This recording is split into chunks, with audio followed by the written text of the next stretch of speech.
Hello student, welcome to DNMIT classes channel. आप सभी लोगों का ढेर सारा स्वागत है हमारे इस DNMIT क्लासेस चैनल में।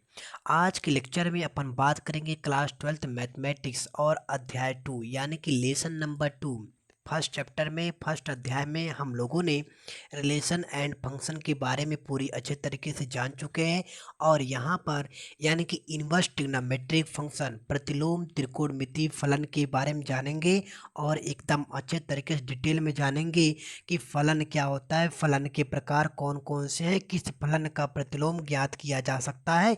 इन सभी चीज़ों के बारे में जानने के बाद अपन मुख्य मान यानी कि प्रिंसिपल ब्रांच जो मतलब मुख्य शाखा होती है उन सभी के बारे में अपन त्रिकोणमिति के बेसिस पे जितनी भी सारी क्वेश्चन दी जाती हैं उन सभी क्वेश्चन को अपन सॉल्व किया जाएगा।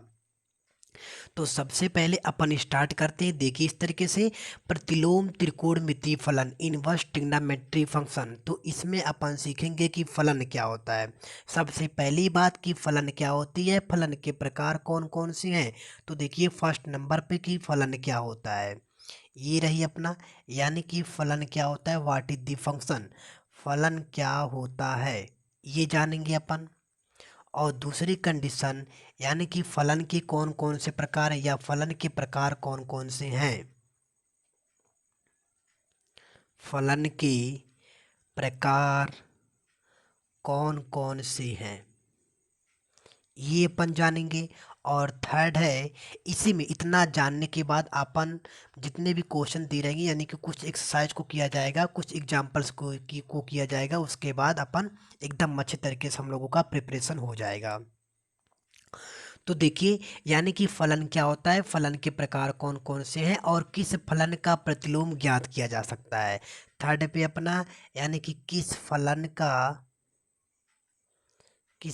का प्रतिलोम यानी कि इनवर्स ज्ञात किया जा सकता है, प्रतिलोम ज्ञात किया जा सकता है, ये अपन देखेंगे कि किस फलन का प्रतिलोम ज्ञात किया जा सकता है। जैसे सबसे पहले अपन जान लेते हैं कि फलन क्या होता है। इसके कंडीशन में सबसे पहले अपन जानेंगे फलन क्या होता है, फंक्शन क्या होता है। जैसे आइए जानते हैं इन सभी की चीज़ों के बारे में। अपन यानी कि अपने पास अगर कोई दो सेट है, इस तरीके से सपोज कीजिए कि ये कोई दो सेट है, set A and set B, ये रहा। और सेट ए में आप कुछ अवयव ले लीजिए यानी कि कुछ एलिमेंट ले लीजिए इस तरीके से 1 2 3 4। एंड सेट बी में आप ले लीजिए ए ले लीजिए, बी ले लीजिए, सी ले लीजिए और डी ले लीजिए इस तरीके से।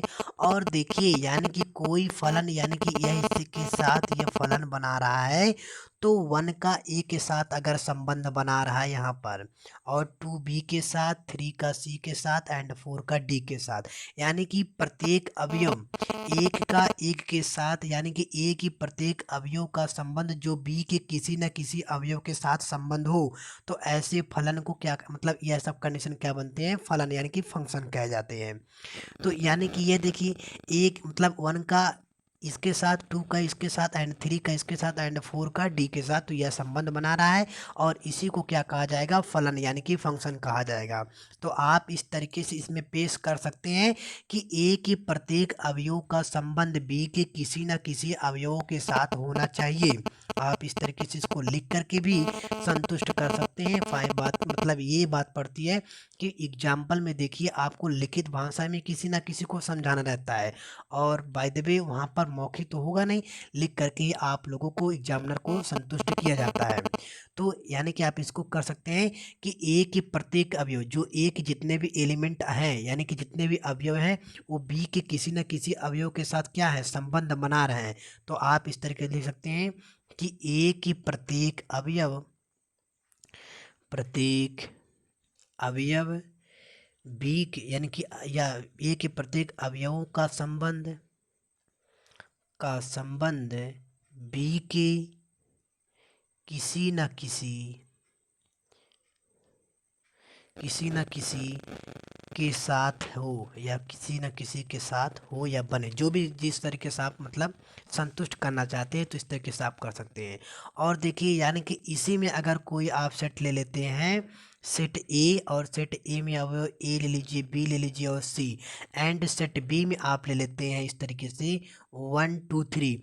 अब देखिए यहाँ पर अगर ए का 1 के साथ संबंध बनाइए और इसे ए का फिर इसके 2 के साथ संबंध बना दीजिए और बी का अपन 3 के साथ एंड सी भी 3 के साथ।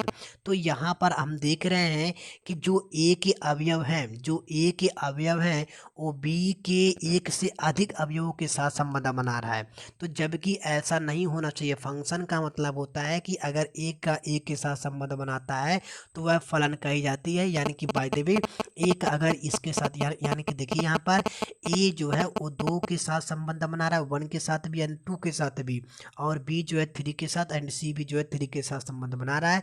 तो आप इस तरीके से ये फर्स्ट का रहा, और यहाँ पर इस तरीके से आप सेकंड में इसके लिए आप लिख सकते हैं कि ए के अवयवों का संबंध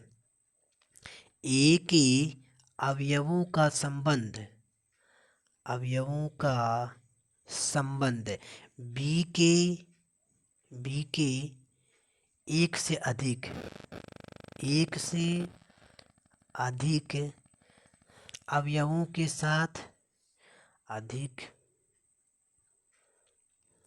अवयवों के साथ यानी कि अगर एक से अधिक संबंध बनाएगा, एक से अधिक अवयवों के साथ संबंध बनाएगा तो उसे फंक्शन नहीं कहा जाएगा, यानी कि फलन नहीं कहा जाएगा। तो ये रहा। आप आई होप कि आप लोगों को फलन के बारे में अच्छे तरीके से क्लियरली हो गई होगी। अब आगे अपन सीखेंगे जो सेकेंड स्टेप है अपन का, फलन के प्रकार यानी कि टाइप्स ऑफ फंक्शन में कौन कौन से हैं, उन सभी चीज़ों के बारे में जान लेते हैं। और किन का किस फलन का प्रतिलोम ज्ञात किया जा सकता है, इन सभी चीज़ों के बारे में अपन जानेंगे। तो आइए देखते हैं यहाँ पर इस तरीके से फलनों के प्रकार। आइए जान लेते हैं फलनों के प्रकार में। जैसे कि अगर आप देखिए इस तरीके से, ये अपने पास कोई सेट है, इसमें भी देखिए सेट के माध्यम से ही समझा जाएगा। ये सेट ए है एंड यह सेट बी है, इस तरीके से। और सेट ए में 1 2 3 एंड 4 अवयव है, एंड सेट बी में A B C and D है। तो ये फंक्शन है, यानी कि क्या है, फलन है। तो देखिए 1 ए के साथ संबंध, 2 बी के साथ संबंध एंड 3 सी के साथ एंड 4 डी के साथ, यानी कि एक का एक के साथ। देखिए अपन का फलन ये फलन है, यानी कि फलनों के प्रकार में आप देखेंगे कि एक का एक के साथ संबंध बना रहा है। तो ये कौन सी फंक्शन है, यानी कि एक है की फलन है, 1 1 फंक्शन है, यानी कि एक है की फलन है। ये एक है की फलन है ये। और आप देखते हैं, यानी कि देखिए दूसरा उदाहरण है, सेट ए एंड ये सेट बी, इस तरीके से। और सेट ए में लीजिए 1 2 3 एंड सेट ए बी में A B C and D ले लीजिए। तो देखिए 1 का ए के साथ संबंध बना दीजिए, मतलब बना रहा है, और 2 भी ए के साथ, और 3 जो है बी के साथ। बाकी अवयव यहाँ पर देखिए खाली है। तो यानी कि ए के प्रत्येक अवयव मतलब बी के किसी न किसी अवयव के साथ संबंध बना रहा है। तो ऐसी फलन को क्या कहा जाएगा, बहु एक फलन। इन सभी चीज़ों के बारे में अपन पढ़ चुके हैं। जिनको भी अगर कुछ प्रॉब्लम हो तो आप पीछे यानी कि DNMIT क्लासेस चैनल को सर्च करें, और वहाँ पर प्लेलिस्ट क्लास 12th में या क्लास 11th मतलब दोनों में चीज़ों में समझाया गया। ये सब दोनों चीज़ों में है, दोनों क्लास में है, और वहाँ से आप इन सभी चीज़ों के बारे में अच्छे तरीके से देख सकते हैं। और देखिए यानी कि और अगर फंक्शन लिया जाए इस तरीके से, ये अपने पास कोई सेट ए है एंड ये सेट बी है, इस तरीके से। और सेट ए में 1 2 3 and 4 element, and set B में आप ए बी सी कर दीजिए। और इस तरीके से आप देख रहे हैं कि 1 ए के साथ, 2 जो है बी के साथ, एंड 3 भी जो है बी के साथ, एंड 4 जो है सी के साथ। तो यहाँ पर भी आप देख रहे हैं कि यानी कि ए के अवयव जितने भी हैं वह बी के साथ संबंध, यानी कि बी के साथ वह उसका मतलब फलन है, यानी कि फलन है, फंक्शन है। तो आप यहाँ पर देख सकते हैं, यानी कि बहु का एक पर आप इस तरीके से पढ़े हैं पीछे, हम लोगों ने यहाँ पर सीख चुके हैं कि बहु का एक पर, तो इसे क्या कहा जाएगा, बहु एक फलन। और इसी को क्या बोला जाता है, आप जानते होंगे, इसको बोला जाता है आच्छादक फलन। क्या बोला जाता है, आच्छादक। इन सभी चीज़ों के बारे में हम लोग अच्छे से परिचित हैं। ये रहा अपना, यानी कि फलनों के प्रकार, टाइप्स ऑफ फंक्शन के बारे में हम लोगों ने अच्छे तरीके से देखा। फर्स्ट स्टेप में देखा कि फलन क्या होते हैं, फलन मतलब फलन क्या होते हैं और फलन का किसके साथ मतलब कैसे फलन होता है। और दूसरे स्टेप में देखा आपने हम लोगों ने कि फलनों के प्रकार, टाइप्स ऑफ फलन यानी टाइप्स ऑफ फंक्शन, यानी कि बहु एक फलन, एक फलन और बहु एक फलन जिसको क्या बोलते हैं, आच्छादक। आप इसमें और इसमें अंतर देख सकते हैं। इसी को यानी कि यह इस तरीके से आप देखेंगे, इसको बहु एक फलन कहा जाएगा जबकि इसमें कुछ अवयव बच रहे हैं और जिसमें ना कुछ बचे उसे क्या कहा जाता है, आच्छादक कहा जाता है। तो इसमें और इसमें आप अंतर देख सकते हैं आसानी से। अब आगे अपन को पढ़ना है कि यानी कि जो प्रतिलोम त्रिकोणमिति है उसका यानी कि किस फलन का प्रतिलोम ज्ञात किया जा सकता है, इसके बारे में अपन चर्चा करेंगे एकदम अच्छे तरीके से। तो ये रहा, देखिए इस तरीके से, देखिए इस तरीके से, यानी कि किस फलन का प्रतिलोम ज्ञात किया जा सकता है, किस फलन का प्रतिलोम ज्ञात किया जा सकता है। तो इस स्टेप में अपन सीखेंगे कि यानी कि किस फंक्शन का अपन प्रतिलोम ज्ञात कर सकते हैं। तो देखिए इस तरीके से सबसे पहले उदाहरण के माध्यम से समझते हैं। यानी कि इस तरीके से ये फंक्शन है सेट ए एंड यह फंक्शन है सेट बी।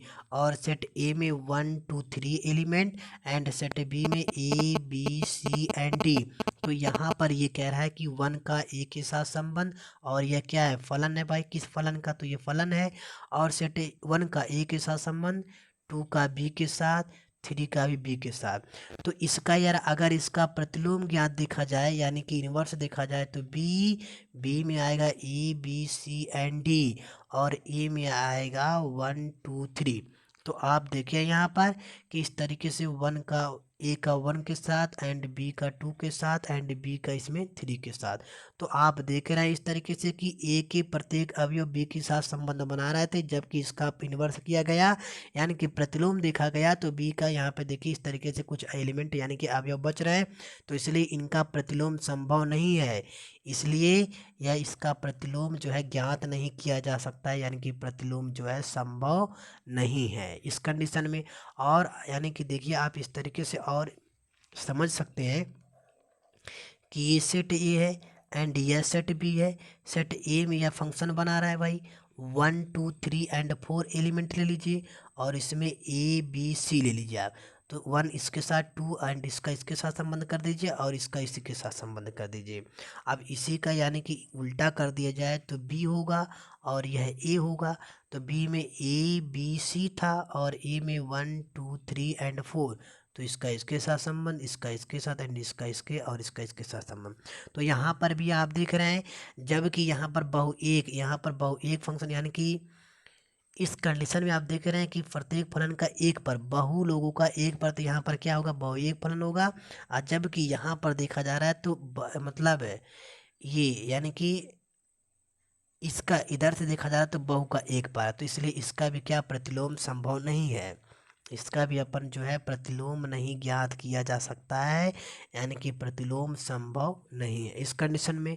और थर्ड स्टेप में अगर देखा जाए आगे के तौर में, तो इस तरीके से अगर एग्जांपल ये सेट ए है एंड यह सेट बी, और सेट ए में 1 2 3 4 अवयव इस तरीके से, एंड सेट बी में आप लीजिए A B C and D. तो 1 का ए के साथ, 2 का ये इसका साथ, इसका इसके साथ, और इसका भी जब इन्वर्स किया जाएगा तो बी एंड इसका भी इन्वर्स किया जाएगा तो A B C D 1 2 3 and 4। तो इसका इसके साथ, इसका इसके साथ, इसका इसके साथ, मतलब हर एक का एक के साथ संबंध बना रहा है।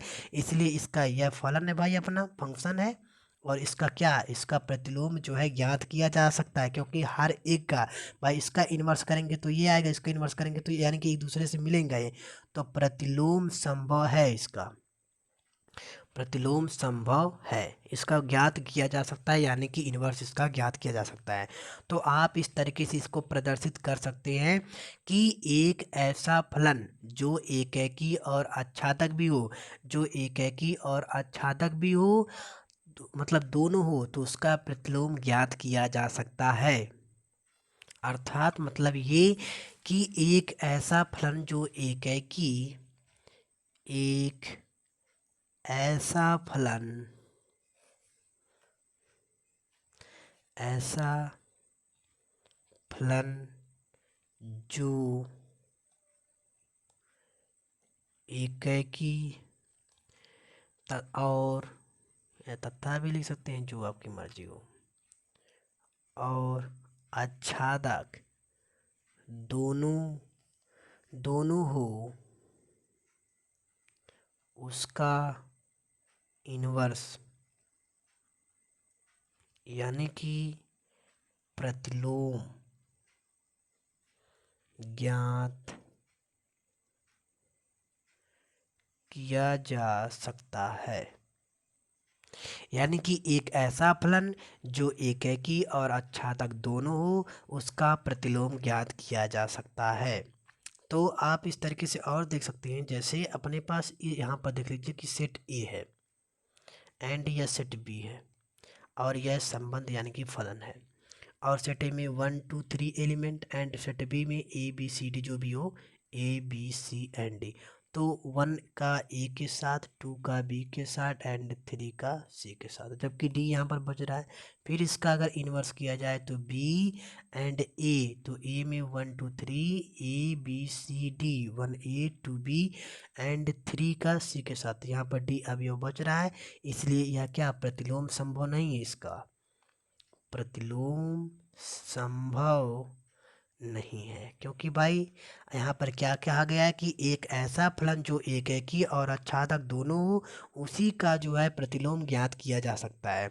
अब आइए जो अपन लास्ट में समझने वाले इसमें इस लेक्चर में, यानी कि त्रिकोणमितीय फलनों के प्रतिलोम अब कैसे ज्ञात करेंगे, किनका ज्ञात होगा, इस कंडीशन में देख लेते हैं। यहाँ पर देखिए इस तरीके से कि अपन जानते हैं, ये तो बहुत छोटे क्लासों से पढ़ते आ रहा है कि साइन 30 डिग्री का मान क्या होता है 1/2, और यहाँ इस तरीके से देखा जाए तो साइन 150 डिग्री, और जबकि क्या होगा, ये होगा साइन 180 डिग्री और माइनस का क्या होगा 30 डिग्री, तो साइन 180 डिग्री माइनस 30 तो साइन 150 डिग्री, और जब ये वन तो यानी कि साइन साइन 180 माइनस थीटा क्या होगा यहाँ पर साइन थीटा, यानी कि साइन 30 डिग्री, तो साइन 30 डिग्री का मान क्या होता है 1/2।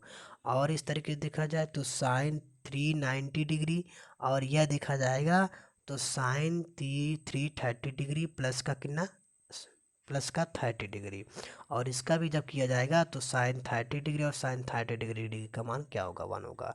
और इसको यानी कि जब सेट के रूप में लिखा जाएगा, जैसे आप फंक्शन मान सकते हैं कि एफ एक्स इक्वल टू यह साइन एक्स बराबर है, यानी कि एफ एक्स की जगह पे आप साइन एक्स रख सकते हैं। तो आप यहाँ पर देखिए कि सेट के माध्यम से भाई सेट ए हुआ एंड यह सेट बी हुआ, और सेट ए में आप जितना भी मतलब एंगल लिए हैं 30 डिग्री, यानी कि sine 30 degree, sine 150 degree, sine यहाँ पर 390 डिग्री, और सभी का मान क्या आया 1/2 आया है।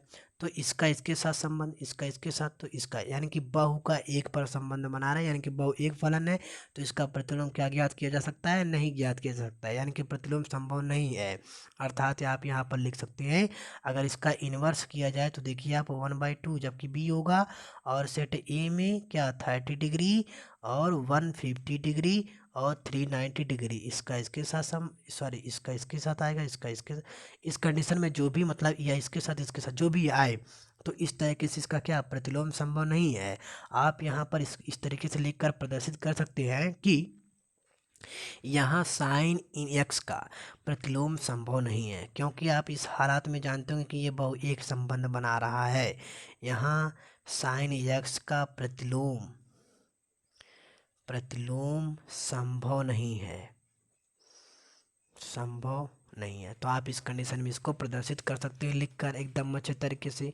अब आइए यानी कि त्रिकोणमिति के बेसिस पे हम लोग थोड़ा सा और अच्छे तरीके जानकारी ले लेते हैं। देखिए इस तरीके से ये रहा, देखिए आप यहाँ पर इस तरीके से लिखकर प्रदर्शित कर सकते हैं कि यहाँ हम कह सकते हैं कि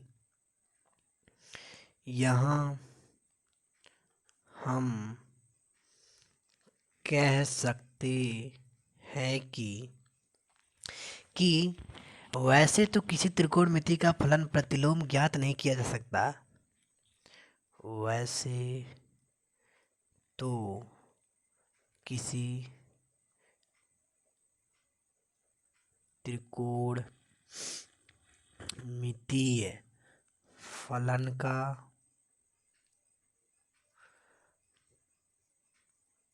प्रतिलोम ज्ञात नहीं किया जा सकता, ज्ञात नहीं किया जा सकता। लेकिन यदि उसके प्रांत, लेकिन यदि उसके प्रांत जो डोमेन होते हैं, डोमेन, प्रांत डोमेन पर हम कोई प्रतिबंध, हम कोई प्रतिबंध लगाएं तो, लगाएं तो क्या, यानी कि जब लगाएंगे प्रतिबंध, कोई प्रतिबंध लगाएं तो इसका प्रतिलोम ज्ञात किया जा सकता है। तो इसका प्रतिलोम ज्ञात किया जा सकता है, ज्ञात किया जा सकता है। जैसे आप इस तरीके से जानिए कि ये अपने पास ये कोई है, यानी कि इस 0 से यहाँ पे, तो इस तरीके से लिया जाए, यानी कि साइन 0 अंश, और लिया जाए यानी कि साइन 45 अंश, जो भी साइन 30 अंश और साइन 45, इस तरीके से जो भी आते हैं, यानी कि एफ ऑफ एक्स ये 90 डिग्री बनाने का, तो f x equal to sine x, जो भी इस तरीके लेते हैं। तो आप देखते हैं कि sine 30 degree, sine 60 degree, sine 90 degree, और ये साइन 30 डिग्री का मान 1/2, साइन 60 डिग्री का मान क्या होता है 3/2, √3/2, ठीक ना, और साइन 90 डिग्री का मान 1 होता है इस कंडीशन में। तो यानी कि एफ ऑफ जो संबंध होगा भाई, इसका इसके साथ संबंध, इसका इसके साथ संबंध, इसका इसके साथ संबंध, और इसी का अगर प्रतिलोम किया जाए यानी कि इन्वर्स किया जाए, ये सेट ए लीजिए एंड सेट बी, तो set B and set A, तो यहाँ 30 degree 90 degree, sorry 60 degree and 90 degree, 1/2 √3/2 1, इसका इसके साथ संबंध, इसका इसके साथ, ये एफ ऑफ एफ हुआ इस कंडीशन में। तो प्रतिलोम इसका ज्ञात किया जा सकता है, इसका जो है ये प्रतिलोम ज्ञात किया जा सकता है कि इस कंडीशन में बना अपना। और आपको यानी कि आइए एक बेसिस के अनुसार पे जो त्रिकोणमिति के जितने भी धनात्मक ऋणात्मक होती है इन सभी चीज़ों के बारे में जान लेते हैं इस कंडीशन में। तो ये देखिए इस तरीके से ग्राफ में, यानी कि चतुर्थांश में, यानी कि 0 π/2 से लेकर पाई एंड -π/2 और 2 π -3 π/2, यानी कि इस कंडीशन में 3 π/2, इसका जब आप हल करेंगे तो यही मान आएगा। तो आप यहाँ पर देख रहे हैं कि जो फर्स्ट कोऑर्डिनेट होते हैं, यानी कि फर्स्ट चतुर्थांश में आर पॉजिटिव, और दूसरे में साइन पॉजिटिव, और तीसरे में टेन पॉजिटिव, और इसमें कॉस पॉजिटिव, यानी कि एक दूसरे के उल्टे जो होते हैं उसका उल्टा वो पॉजिटिव होगा और बाकी सब ऋणात्मक होंगे, यानी कि निगेटिव होंगे। तो आप यहाँ पर देख सकते हैं कि जो इसका रेंज आएगा भाई, इसका यहाँ से लेकर के अगर यहाँ लिया जाएगा, यहाँ से लेकर के यहाँ इस कंडीशन में लिया जाएगा, तो इसका जो रेंज आएगा यानी कि प्रांत आएगा, तो ये आएगा साइन के लिए क्या आएगा यहाँ पर, साइन के लिए ये आएगा यानी कि माइनस का π/2 से लेकर ये आएगा π/2 तक, और उसके लिए आएगा भाई π/2 से लेकर ये 3 π/2, यानी कि π/2 से लेकर के 3 π/2 तक जाएगा, और ये थर्ड यानी कि 3 π/2 से लेकर यहाँ, और ये कहाँ चल जाएगा -3 π/2 से लेकर के ये कहाँ तक जाएगा, यानी कि ऋणात्मक हो जाएगा, यानी कि माइनस का π/2। तो इसका रेंज जब बन रहा है इसका अलग अलग के लिए इस तरीके से। और जो मुख्य मान यानी कि प्रिंसिपल वैल्यू जो ब्रांच होते हैं, यानी कि मुख्य मान शाखा के लिए, तो आप देखिए इस तरीके से कि जो प्रिंसिपल वैल्यू होते हैं यानी कि मुख्य मान, मुख्य मान शाखा, principal, principal value branch, BRANCH, branch के लिए देखिए, तो ये यानी कि जो अपन बनेगा साइन इनवर्स एक्स, और प्रांत यानी कि जो रेंज बनता है, और मुख्य मान शाखा, मुख्य मान शाखा इस कंडीशन में आप देखिए यहाँ पर। तो इसके लिए भाई वही चीज़ जो ऋणात्मक, यानी कि पहले के लिए आल धनात्मक होती है और इसमें कॉस धनात्मक होता है, इसमें टेन, इसमें साइन, तो आप इस तरह के जान चुके हैं। और साइन इनवर्स में अगर क्या लिया जाए सबसे पहले कॉस इनवर्स, तो इसके साइन इनवर्स में, साइन इनवर्स के लिए अगर लिया जाए तो साइन इनवर्स का जो रेंज बनेगा वो देखिए आप इस तरीके से, साइन इनवर्स के लिए, साइन इनवर्स एक्स के लिए, तो प्रांत में क्या आएगा -1 से 1, क्योंकि इसका मुख्य मान क्या होगा माइनस का π/2 से लेकर π/2 तक होगा इस तरीके से। और कास इनवर्स में भी यही चीज़ होगा, कास इनवर्स एक्स में भी -1 से लेकर और 1 तक, और इसका जो यानी कि मुख्य मान शाखा होगा वो 0 से लेकर कहाँ होगा, यानी कि पाई होगा, इस तरीके से। और tan इनवर्स एक्स में ये r होगा, और इसका जो आएगा रेंज यानी कि मुख्य मान शाखा वो -π/2 से लेकर π/2, और ये इस ब्रैकेट में होगा। और काट इनवर्स एक्स के लिए यह भी r होगा, और इसका जो होगा इसका भी यानी कि 0 से लेकर पाई होगा, और यह भी इस ब्रैकेट में आएगा। और कास यानी कि काट इनवर्स, और यहाँ पर क्या होगा, कॉसेक इनवर्स एक्स, ये -∞ से लेकर -1 तक, और यूनियन ये 1 और ये इनफाइनाइट से लेकर ये आएगा आपका यानी कि मुख्य मान शाखा में π/2 से लेकर π/2, इस कंडीशन में जो भी आपका बने तो इस तरीके से आप इसको प्रदर्शित कर सकते हैं। और लास्ट है अपना यानी कि सेक इनवर्स एक्स में, तो इसका जो प्रांत में आएगा -∞ से लेकर 1 तक, यूनियन और 1 से लेकर इनफाइनाइट तक, और ये मुख्य मान शाखा में आएगा 0 से लेकर पाई और माइनस ये π/2, इसमें माइनस से होगा ये π/2 हो जाएगा। तो इस कंडीशन में इसका मुख्य मान शाखा जो अपन को ज्ञात करना था। और देखिए आप त्रिकोणमिति के बेसिस पे जो इम्पोर्टेंट फार्मूला है आप इसको लर्न करके रखिए, यानी कि ये सब ज़्यादातर आगे यूज में आने वाले हैं।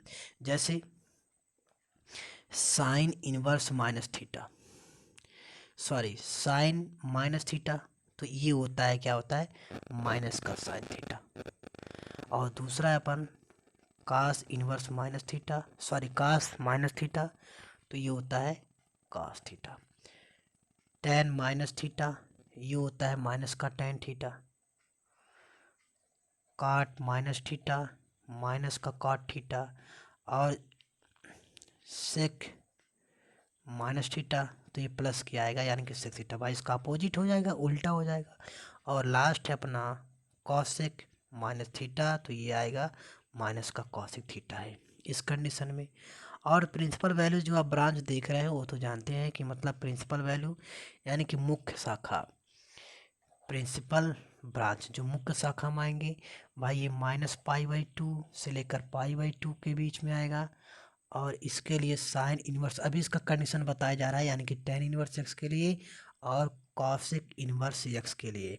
और जो आपका यानी कि ब्रांच यानी कि जो शाखा में आएगा, शाखा में वो 0 से पाई और कास इनवर्स एक्स, और इसका काट इनवर्स एक्स, और यह चीज़ यानी कि सेक इनवर्स एक्स। इसका भी इम्पोर्टेंट अभी मैं आपको बता रहा हूँ कि इसका यूज कहाँ है, अभी आपको बहुत अच्छा लगेगा इसके बारे में सुन करके। तो देखिए ज़रा आप